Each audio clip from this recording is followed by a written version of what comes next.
আমি তো বাইরেটা চিন্তা করি না, আমারটা ঠিক থাকলেই হবে।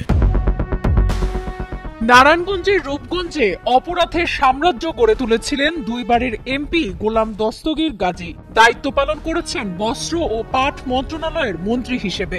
জমি জবরদখল, চাঁদাবাজি, খুন সবকিছু হতো গাজীর আঙ্গুলের ইশারায়। তার বা তার পরিবারের বিরুদ্ধে কেউ কথা বললে তার উপর নেমে আসতো মিথ্যা মামলার খড়গ আর চালানো হতো অমানবিক নির্যাতন।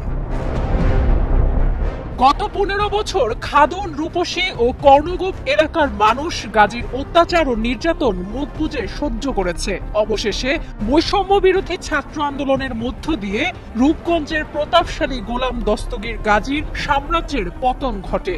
ক্ষোভে ফেটে পড়ে এলাকাবাসী। লুটেরা গাজীর 2 কারখানায় রীতিমতো লুটপাট চালায়, অগ্নিসংযোগ করে জ্বালিয়ে দেয় সবকিছু। লেজ গুটিয়ে পালিয়ে যান গোলাম দস্তগীর গাজী। রূপগঞ্জে গোলাম দস্তগীর গাজী হাজার বিঘা জমির মালিক। বেশ কয়েকটি গ্রামে গাজীর মালিকানাধীন জমি ছাড়া আর কারো জমি নেই। এলাকা ঘুরে জানা যায় রূপসী খাদুন এলাকায় কেউ জমি কিনতে পারবেন না বলে অলিখিত ঘোষণা দেয়া ছিল। বিভিন্ন চিহ্ন দিয়ে ওই জায়গায় থাকা বিল ও জলাশয়ের অবস্থানও গাজীর সম্পত্তি বলে দেখানো হতো। খাদুন এলাকায় বিশাল জায়গা জুড়ে রয়েছে গাজী টায়ার উৎপাদন কারখানা। স্থানীয়রা অভিযোগ করে বলেন, 2005 সালে ঢাকা সিলেট মহাসড়কের খাদুন এলাকায় কিছু জমি কিনে গাজী টায়ার কারখানার কাজ শুরু হয়। এরপর 2008 সালে আওয়ামী লীগ ক্ষমতায় আসার পর শুরু করে জমির জবরদখল। খাদুন এলাকার সাধারণ মানুষের জমি জোরপূর্বক দখল করে গড়ে তুলে গাজী টায়ার কারখানা।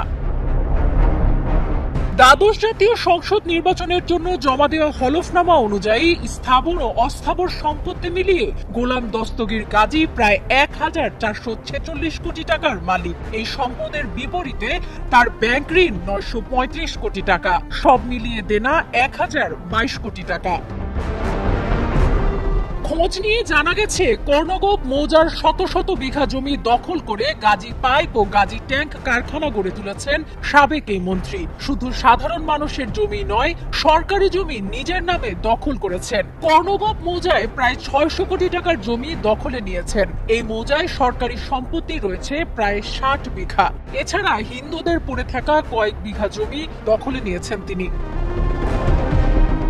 স্থানীয় বাসিন্দারা জানান, গাজী এমপি হতে আসেনি, এসেছিলেন রূপগঞ্জের জমি গিলে খেতে। জমি দখল নিয়ে মামলাও হয়েছে। দখলের শিকার ভুক্তভোগীরা বিচার দাবি করে সংবাদ সম্মেলন পর্যন্ত করেছেন। জেলা প্রশাসকের কাছে দিয়েছেন স্মারকলিপি, কিন্তু কিছুতেই কিছু হয়নি।